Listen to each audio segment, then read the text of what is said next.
Bienvenue sur Relirons la Caraïbe, une plateforme numérique dédiée à la Caraïbe. Histoire, géographie, sciences humaines et sociales sur et dans la Caraïbe. Chaque mois, un podcast pour raconter et expliquer. À écouter, à regarder et à lire. Relirons la Caraïbe reçoit pour son premier podcast Myriam Cotias. Madame Cotias, bonjour. Bonjour. Nous allons vous présenter pour celles et ceux qui ne vous connaissent pas. Vous êtes historienne, vous avez fait une thèse en anthropologie et démographie sur la famille antillaise du XVIIe au XIXe siècle. Vous êtes actuellement directrice de recherche au CNRS, coordinatrice du programme de l'Agence nationale de la recherche, réparation, compensation et indemnité au titre de l'esclavage Europe, Amérique, Afrique, 19e, 21e, et ancienne présidente du CNMHE. Et vous êtes également directrice du Centre international de recherche sur les esclavages et post-esclavage, appelé CIRESC. C'est exact. Voilà. Donc la première question, c'est une question un peu pour vous mettre dans le bain. Pourquoi vous avez choisi de faire des études d'histoire ? La question, elle est très simple, c'est que j'aimais qu'on me raconte des histoires. Alors ça va faire le lien entre ce rapport passé-présent qui finalement nous intéresse toujours en histoire et qui est toujours sous-jacent quand même à nos questionnements. Et donc, c'est parce que je pense que j'ai eu de très bons professeurs d'histoire et qui m'ont donné envie de comprendre le passé. Mon premier souvenir... En fait, j'ai deux souvenirs. Le premier souvenir, c'est en CM2, quand je suis allée faire des recherches pour un exposé dans un beffroi à Douai, où j'habitais à ce moment-là, et que... c'était une atmosphère à la fois feutrée, feutrée, très, très protectrice, je trouve, et puis qui en même temps me ramenait vers le passé. J'aimais beaucoup cette situation. Et la deuxième chose, c'était en Martinique, parce que mon grand-père m'avait emmené visiter la maison de Joséphine de Beauharnais, et il y avait monsieur... j'oublie son nom, à l'instant, monsieur qui faisait la visite, et puis qui tout à coup a parlé de Joséphine, à qui Sada avait dit qu'elle serait plus que reine, et tout à coup il a dit à un moment donné qu'elle était esclave. Et ça a été très bizarre parce que ça a fait un écho chez moi, c'est-à-dire que tout ce que, d'une certaine façon, je ne comprenais pas dans les relations sociales de la Martinique et qu'on ne m'expliquait pas non plus, tout à coup, ce terme d'esclave me donnait la clé de toutes mes incompréhensions. C'est-à-dire ces moments de proximité qu'il y avait entre les personnes qui étaient suivis de moments de très grande distance et de distance qui pouvaient s'exprimer avec des termes de déconsidération et assez violentes. Donc tout ça, ça faisait sens et ça m'a donné envie de continuer en histoire, je crois. Et puis, troisième chose, pour parler de la méthodologie qui m'a intéressée tout à fait au début, puisque vous avez cité ma thèse, c'était la démographie historique qui en fait croisait une approche quantitativiste de la population. Et moi, j'avais une formation en maths, donc ça m'intéressait. Et puis une approche de la population et des individus que j'ai découvert être des individus esclaves. Et je le dis vraiment tel que ça s'est passé. J'étais pas partie pour travailler. Enfin, je sais pas sur quoi j'étais partie travailler, sur quoi j'allais travailler d'ailleurs, mais je voulais travailler sur la population de la Martinique et je suis arrivée sur cette question de l'esclavage qui s'est retrouvée dans mes expériences familiales, en tout cas dans ce qui se pouvait se dire ou ne pas se dire, et puis ce que je trouvais moi dans les archives. Justement, on va revenir un petit peu sur votre travail de recherche, de thèse. Vous avez commencé donc vos travaux de recherche sur la famille en société esclavagiste. C'était une notion peu usitée à l'époque pour les esclaves, qui pourrait paraître révolutionnaire. Qu'en est-il ? Quelles étaient vos hypothèses et vos résultats ? Alors, je ne sais pas si on peut dire que c'était révolutionnaire. En tout cas, c'était peu discuté. Dans le même temps, il y avait Léo Elisabeth qui avait fait sa thèse de 3e cycle, me semble-t-il, ou sa thèse d'état, je ne sais plus, en démographie historique.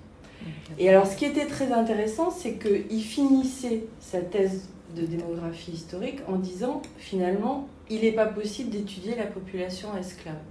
Donc moi, d'une certaine façon, bon, j'avais déjà commencé mon travail, je m'étais vraiment consacrée à cette population esclave. Donc du coup, ça faisait pour moi un effet de dissonance parce que j'étais à l'exact opposé de ce qu'il, lui, il envisageait. Et ça m'étonnait d'autant plus que quand on prenait les archives de population, c'est-à-dire même en prenant l'état civil de la population libre, on voyait des actes d'affranchissement. On voyait une population anciennement esclave qui devenait libre. Donc toutes ces traces autour de la population esclave, elles existaient, mais elles n'étaient pas vues.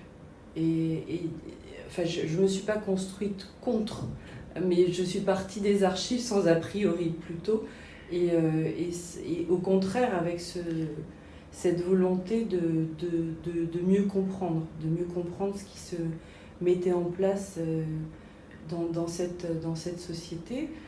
D'autant qu'on était une famille, enfin nous sommes toujours d'ailleurs une famille métissée, que la question de l'esclavage, elle n'était jamais dite, et qu'au moment où moi je finissais ma thèse, il y avait une cousine qui avait achevé l'arbre généalogique de la famille, et qui était tombée sur des ancêtres esclaves.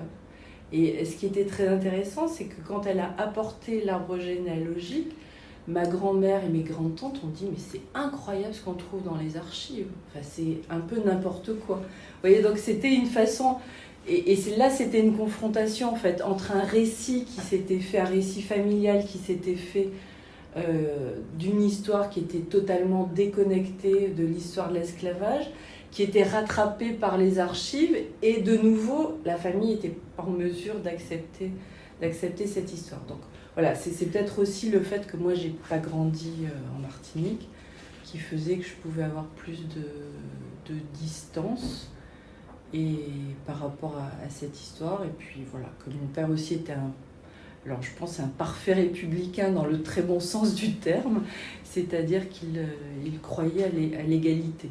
Donc ça permet d'envisager toutes les questions de l'histoire, si on y croit. Alors, si on continue justement sur cette population esclave, finalement, que vous avez pu mettre en lumière, quelle est la place et le rôle des femmes que vous avez pu découvrir dans ces sociétés esclavagisées, et quelle part ont-elles pu prendre dans les formes de résistance qui se sont développées ? Quand on travaille en démographie historique, on travaille à partir des personnes qui sont enregistrées dans les actes. Et ça, je pense que c'est une démarche de l'historien que personne ne va critiquer autour de cette table, c'est-à-dire qu'on part des archives. On ne part pas avec une idée préconçue et on va chercher dans les archives ce qui nous intéresse. Non, on part des archives et après on construit une problématique, ou en tout cas des questions à partir de ces archives.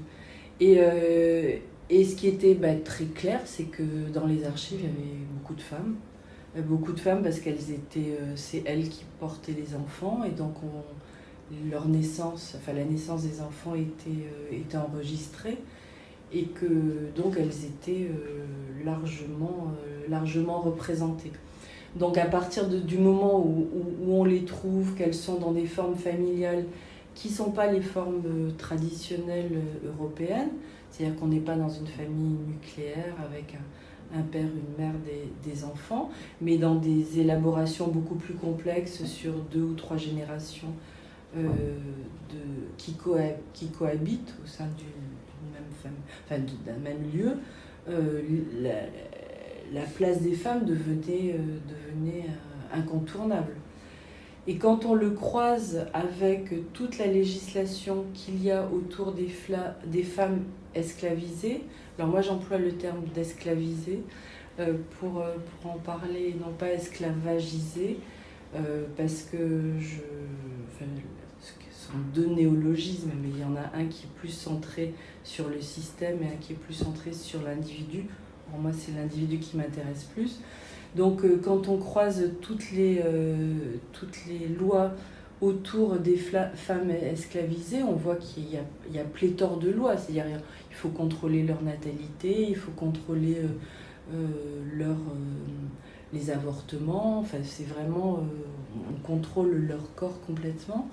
Et à partir de là, on peut se poser des questions sur toutes les formes de résistance qu'elles ont pu développer. Or, l'avortement est une forme de résistance, comme le marronnage. La question du marronnage des femmes a été peu étudiée, enfin, en tout cas dans les Antilles françaises. Mais elles ont pleinement participé, en tout cas, à toutes ces formes. D'accord. Et justement, quand on lit un petit peu vos travaux, notamment ceux réalisés en collaboration avec Madame Annie-Philippe Duval, on a l'impression que les femmes, finalement, sont les grandes perdantes de 1848.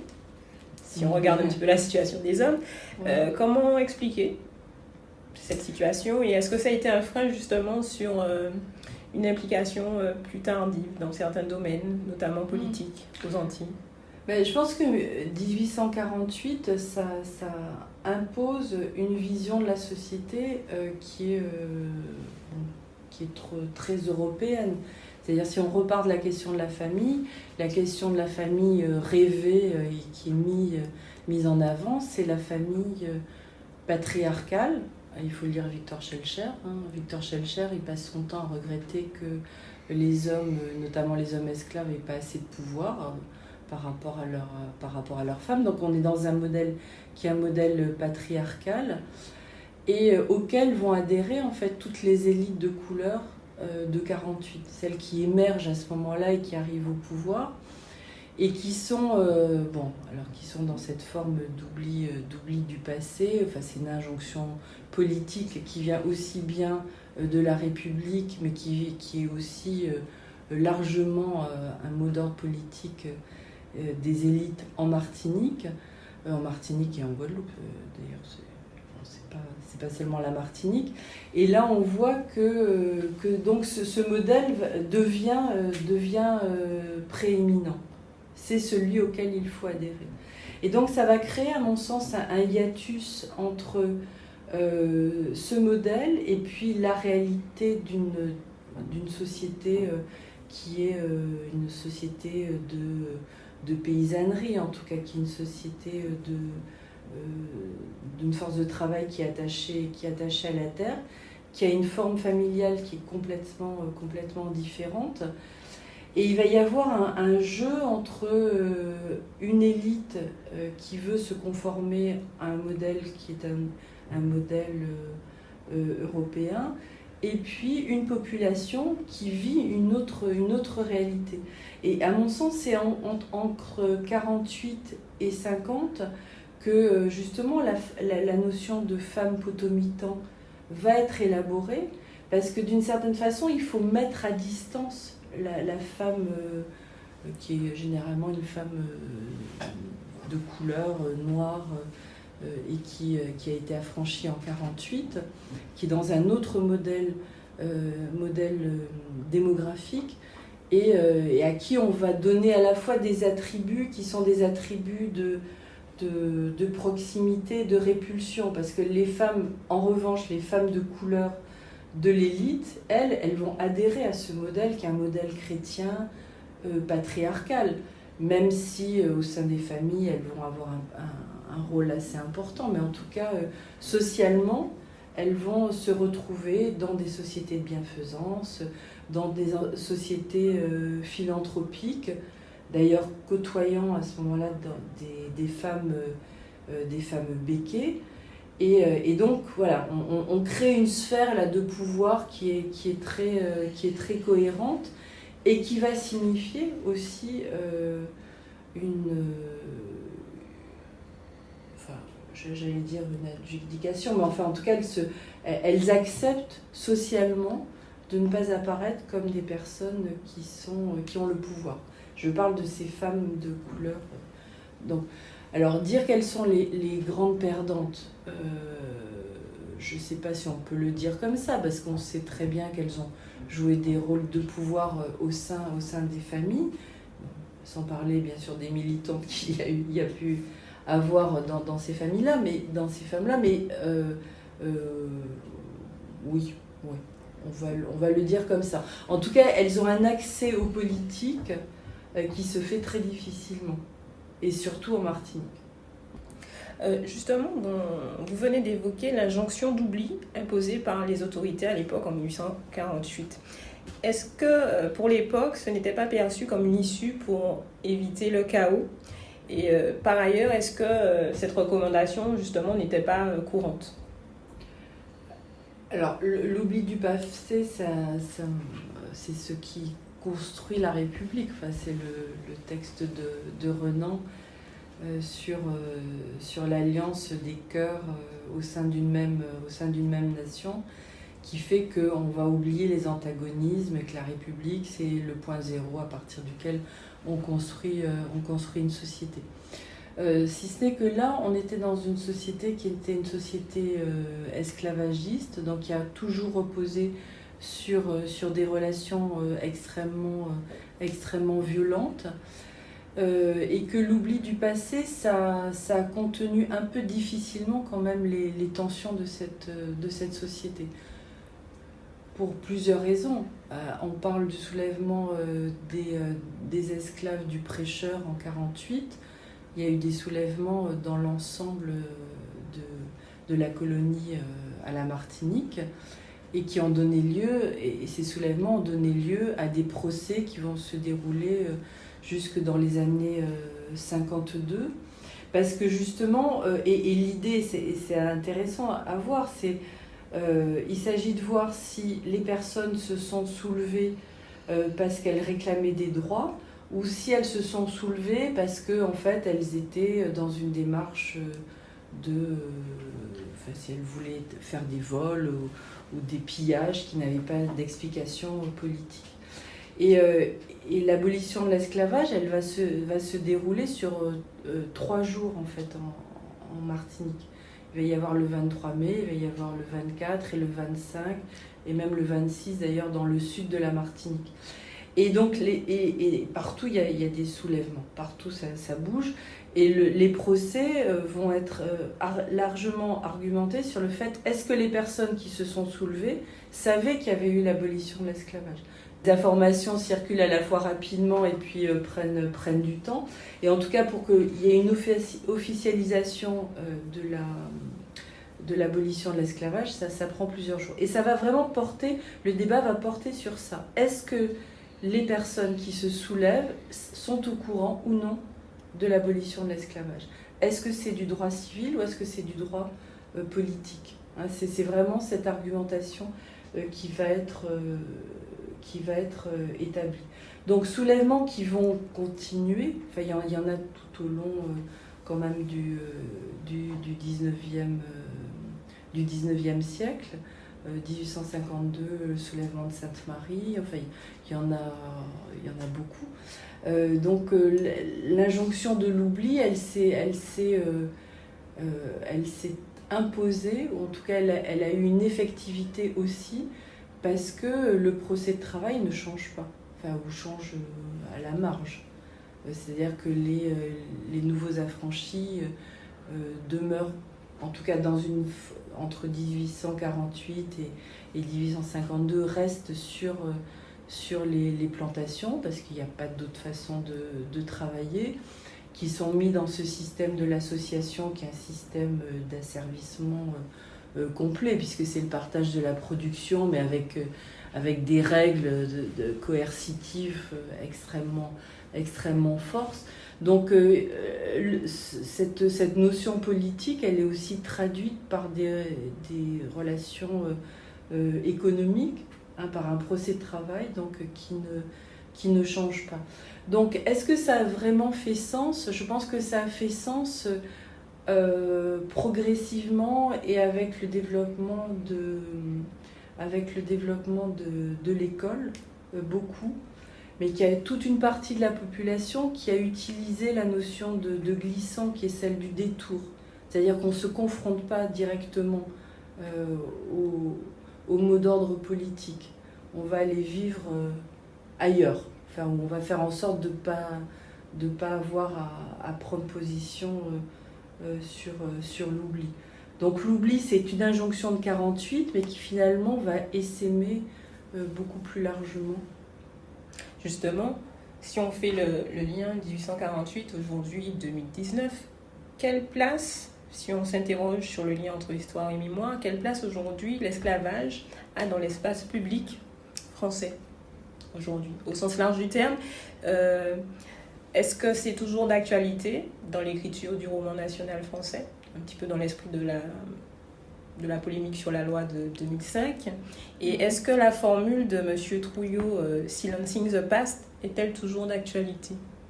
Alors, Silencing the Past, non, je crois que c'est plus d'actualité.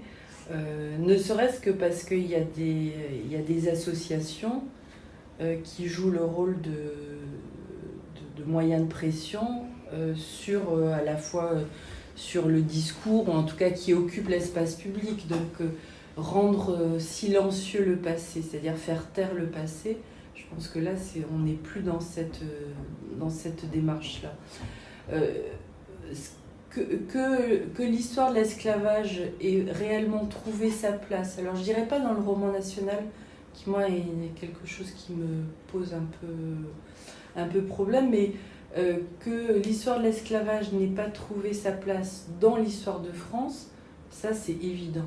C'est évident qu'on est encore dans cette démarche-là de faire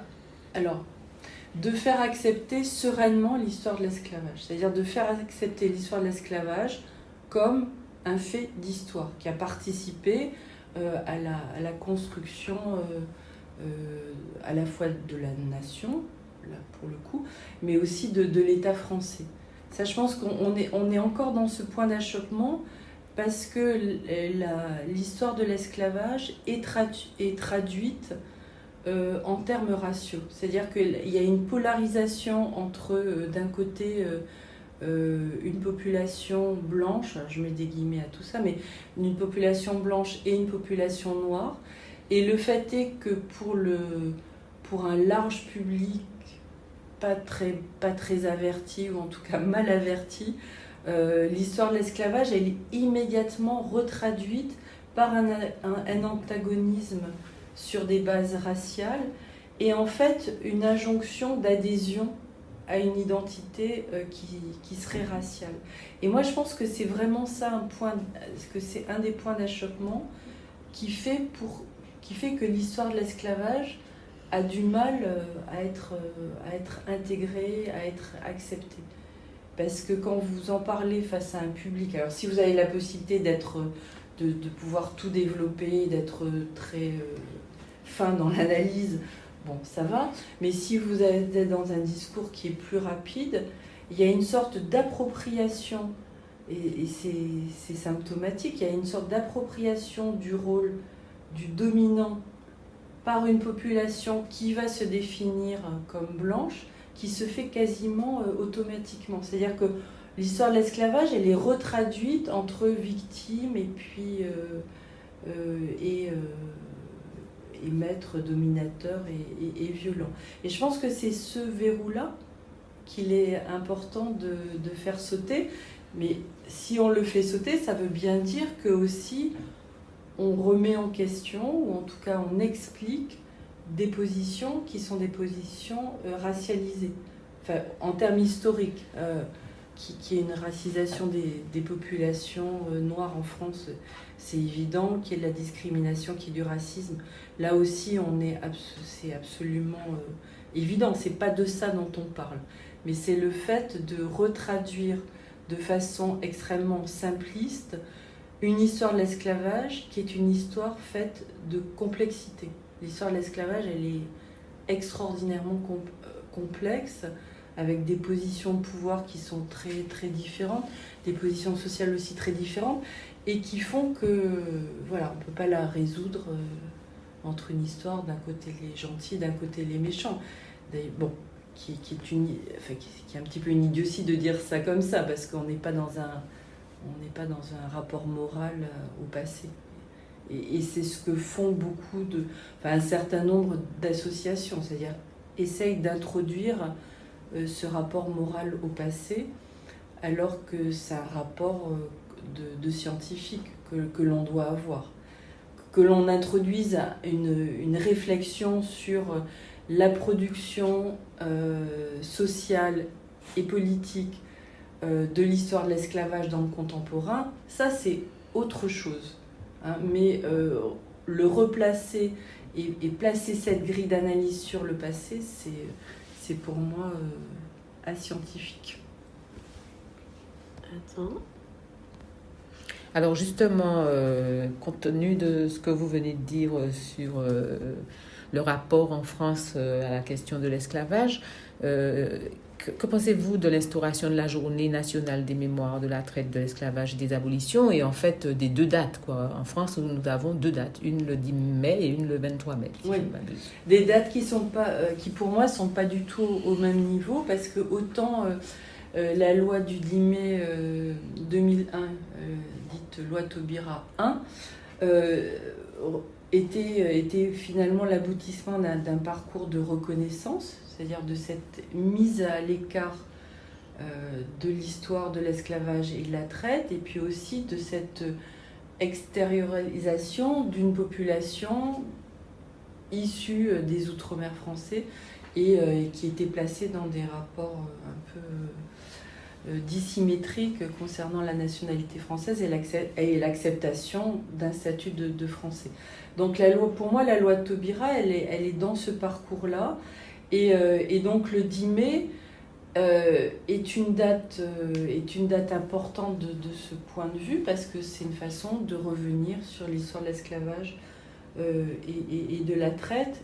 En faire une date nationale veut dire que le président de la République, ou en tout cas l'État français, doit être impliqué dans cette commémoration. Et ça, c'est important aussi, parce que ça a des effets de cascade sur le fait de parler de cette histoire. En revanche, sur la loi du 23 mai, je pense que ça fait de secret pour personne que je m'y suis opposée à cette loi. Et je m'y suis opposée pour 2 raisons. Pour sa formulation et pour ce qu'elle voulait dire aussi. La journée du 23 mai, la journée des victimes de l'esclavage colonial. Et je me suis vraiment opposée à cette notion de victime, non pas parce que je dis que l'esclavage ne produit pas, que les esclaves n'ont pas été victimes de l'esclavage, mais parce que je contestais le fait qu'on puisse donner comme identité aux ultramarins cette identité de victime. Et je contestais aussi le fait de donner cette identité aux personnes qui ont vécu pendant la période de l'esclavage, parce que pour moi, ça revenait en fait à nier tous les phénomènes de résistance, tous les phénomènes de marronnage et tous les phénomènes en fait où les esclavisés ont manifesté en tout cas leur part d'humanité, leur subjectivité. Donc voilà, d'une façon rétrospective, j'étais contre, et puis aussi d'une façon prospective, parce que je trouve que pour les jeunes ultramarins, il est impossible d'arriver au monde avec cette identité de victime. C'est-à-dire comment on peut se penser à égalité dans le monde si on arrive avec cette définition de victime, c'est-à-dire si on le porte en soi. Là encore, pas pour nier l'histoire, mais en tout cas pour ne pas être résumé et se résumer simplement à cette notion. Alors, on va essayer un petit peu maintenant d'avancer par rapport à l'historiographie. On sait que dans le monde anglo-saxon, ça bouge beaucoup et ça fait longtemps qu'il y a des travaux sur l'esclavage et tout ce qui gravite autour. En France, les choses commencent aussi à bouger. Où en est-on un petit peu de l'historiographie française sur les questions de traite et d'esclavage ? Mais je dirais qu'en tout cas, c'est un champ historiographique qui est parmi les plus dynamiques. actuellement, parce qu'il y a un certain nombre de thèses qui sont soutenues sur la question. Il y a des jeunes aussi qui rentrent dans le métier de la recherche, que ce soit au CNRS ou dans l'université, et qui continuent à défricher ces questions. Je pense qu'on est plus en France sur la question, enfin, il y a beaucoup de travaux sur le post-esclavage, et en lien avec le post-colonial également, que sur la période alors esclavagiste jusqu'à 48. Je pense que les recherches qui sont vraiment en train de se développer en ce moment portent sur la transition, c'est-à-dire 1848, 1850. Là, il y a beaucoup de travaux qui sont menés. Il y a beaucoup de travaux qui sont menés également sur l'esclavage mis en perspective avec les formes de travail contraint, en quoi l'esclavage est inscrit dans une histoire du travail et une histoire de la domination, qui d'une certaine façon, c'est revenir à des questions qui ont été posées par le marxisme, mais qui sont là réinterprétées sous l'angle des individus et sous l'angle de l'expérience du travail contraint. Il y a tout un champ de recherche également sur la sémantique, sur comment est-ce que on parle de l'esclavage. Et là aussi, il y a des changements qui sont à l'œuvre, notamment refuser le terme d'esclave, je l'ai déjà dit, mais aussi comment parler du sujet esclave, des choses qui finalement avant étaient difficilement audibles, parce que comme la question de l'esclavage était uniquement vue comme une relation de domination brutale et sans réponse, d'une certaine façon, il n'était pas possible d'envisager qu'une personne mise en esclavage pouvait répondre ou avait des interstices de liberté dans cet espace de coercition. Donc c'est un peu aussi sur cela que l'on est en train de travailler ces derniers temps. Justement, il y a quand même il y a au moins 3 ouvrages connus qui donnent la parole à l'esclave, enfin qui essayent de retrouver cette parole. Quelles sont les sources qui sont utilisées et comment on peut avoir accès à la parole de l'esclave ? On va faire un préalable par rapport aux archives, c'est-à-dire qu'une parole pure n'existe pas et qu'elle est toujours remédiée par celui qui tient la plume. Et vous savez que ce ne sont pas les esclavisés qui tenaient la plume, donc c'est toujours une parole qui est retranscrite et qui parfois est couverte par des strates administratives qu'il faut que l'historien doit aller rechercher. La parole de l'esclavisé, on a beaucoup travaillé à partir des archives judiciaires et des procès. Dominique Rogers a coordonné un ouvrage qui s'appelle La voix des esclaves, ce qui était en fait issu d'un projet européen que l'on avait mené, où on avait travaillé sur justement tous les procès où des esclavisés étaient venus témoigner. Mais ce sont des documents qui sont vraiment intéressants, parce que là encore, bien sûr, les esclavisés, ils parlent en créole. Une cour de justice aux Antilles, elle se fait en français. Donc il y a un traducteur qui est là pour traduire, et le greffe, lui, va écrire cette parole qui a été traduite du créole.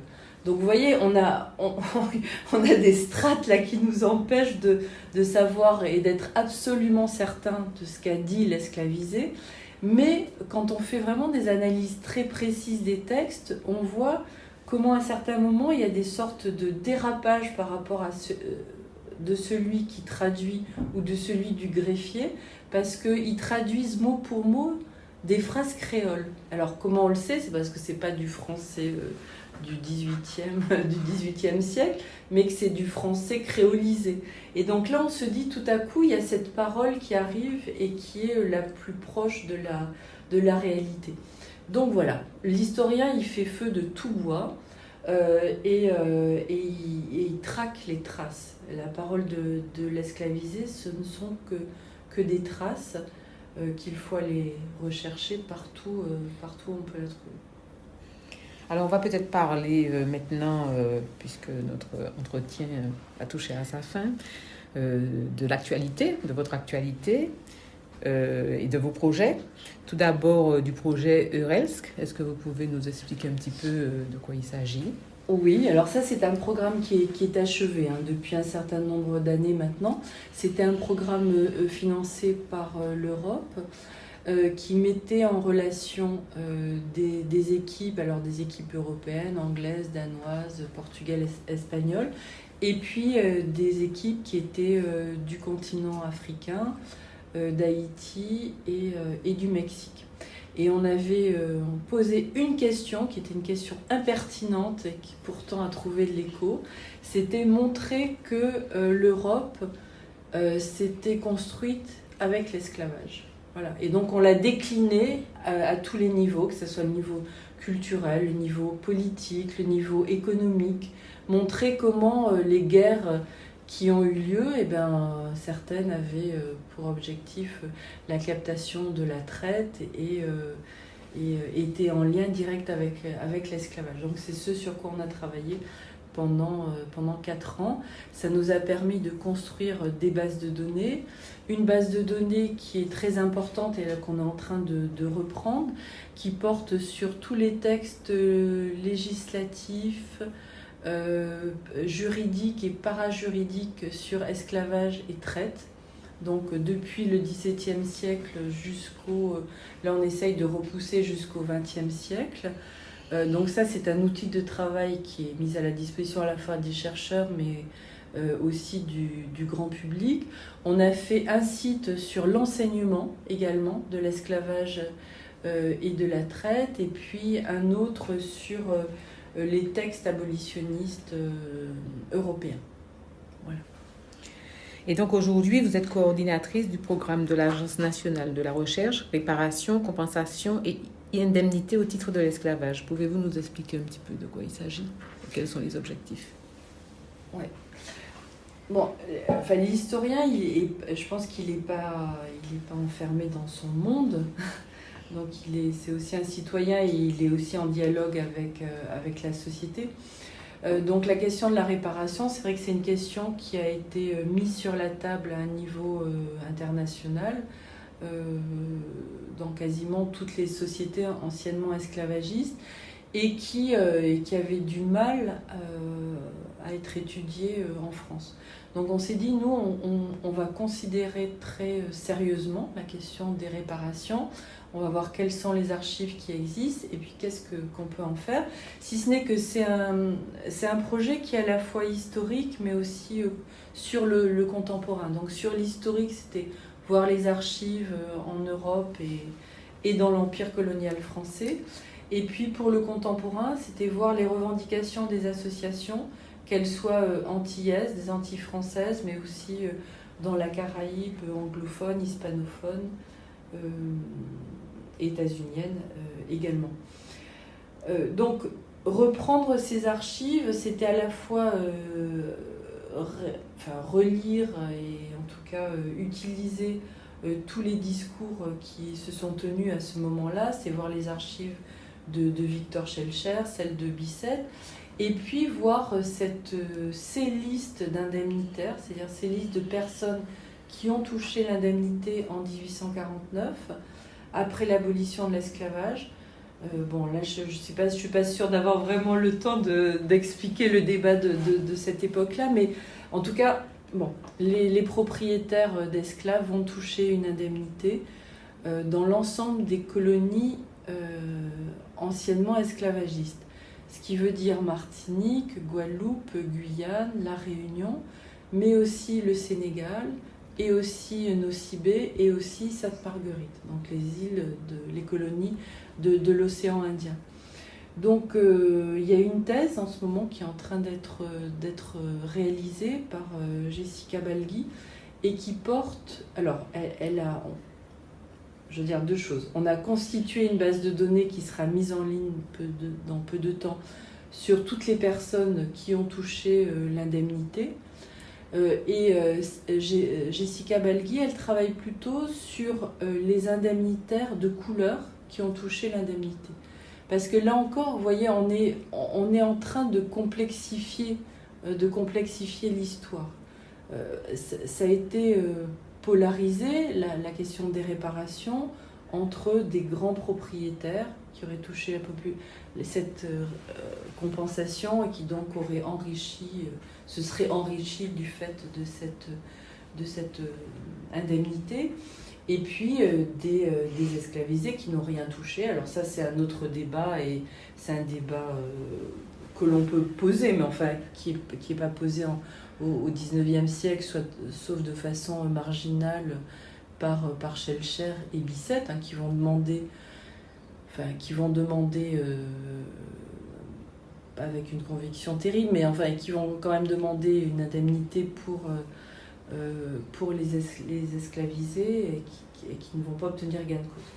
Toujours est-il qu'en étudiant précisément les indemnitaires, on s'est rendu compte qu'on ne pouvait pas traduire ça entre blanc et noir. Et que parmi les indemnitaires, il y avait des propriétaires d'esclaves et qui appartenaient à la population de couleur et à la population libre de couleur, soit anciennement libre de couleur, hein, soit de façon plus récente. Et c'est à ce titre-là, d'ailleurs, que j'ai retrouvé un de mes arrière-grands-pères qui a touché, du côté maternel, qui a touché l'indemnité pour 10 esclaves qu'il avait. Donc je pense que la mise en ligne de cette base de données, elle va permettre aussi de repenser un certain nombre de choses. Alors, du côté des libres de couleur, mais aussi du côté de la propriété blanche, béquée, puisque là encore, il y a tout un ensemble de jeux de circulation de capitaux qui va se mettre en place en 1849. Très bien. Pour conclure, je voulais revenir sur un de vos articles de février 2019. Vous posez la question: l'anti-esclavagisme peut-il exclure l'antiracisme? Quel lien faites-vous justement entre l'esclavage et le concept de race? Et justement, quelle est votre position, vous, en tant qu'historienne? Oui. Non, mais c'est une question qui est très, très intéressante parce qu'elle est à la fois très, très contemporaine et elle est cruciale dans l'appréhension de la question de l'esclavage et en particulier en France. Il est très clair et très évident, on ne va pas employer clair, mais très évident que l'esclavage crée la race. Alors, crée la race, pas au sens de la fin du 19e siècle et au sens biologique, mais au sens d'une expérience sociale où il y a un croisement entre l'apparence et puis le jugement que l'on va porter sur la personne et aussi sur son positionnement social. Hein, je rappelle quand même quelque chose, c'est que quand on était noir, il fallait toujours prouver qu'on était libre. Parce que sinon, on pouvait repartir en esclavage très rapidement du seul fait de son phénotype. Hein. Donc la race, elle doit être prise dans ce sens-là, comme une expérience sociale, et dans le cadre d'une société esclavagiste, dans une expérience sociale de domination qui va avec une association avec des qualités dépréciatives, hein, sur la personne qui est noire, alors dans tout cet éventail de couleurs qu'il y a dans les sociétés antillaises. Donc pour moi, pour moi, parce que c'est moi qui parle, mais je ne suis pas la seule à le dire, cette notion de race, elle est vraiment enracinée dans le système esclavagiste. Elle se construit là, tout comme se construisent, et c'est un exemple de ce que je viens de dire, les catégories de blanc et des catégories de blanc et de noir. Le noir égale nègre, on le trouve c'est une catégorie qu'on trouve dans les récits de voyage des Portugais dès le XVe siècle, mais l'association entre noir, nègre, esclave, c'est vraiment quelque chose une équivalence qui se construit par l'expérience esclavagiste et dans le monde atlantique. Dans l'océan Indien, c'est autre chose. Mais dans le monde atlantique. Tout comme se construit la catégorie de blanc, qui n'existe pas avant. Vous pouvez lire les textes, vous n'allez pas trouver de définition de ce que c'est qu'un blanc dans l'espace, en France, par exemple. En France, la métropole. Et là, en utilisant le terme à bon escient. Et c'est bien aussi dans les Antilles que se crée cette catégorie, qui va créer des superpositions entre apparence phénotypique et position sociale et position de pouvoir, et qui va donner ces deux bouts d'un continuum qui se développe dans les Antilles, qui est un continuum à la fois de couleurs et de position sociale et économique.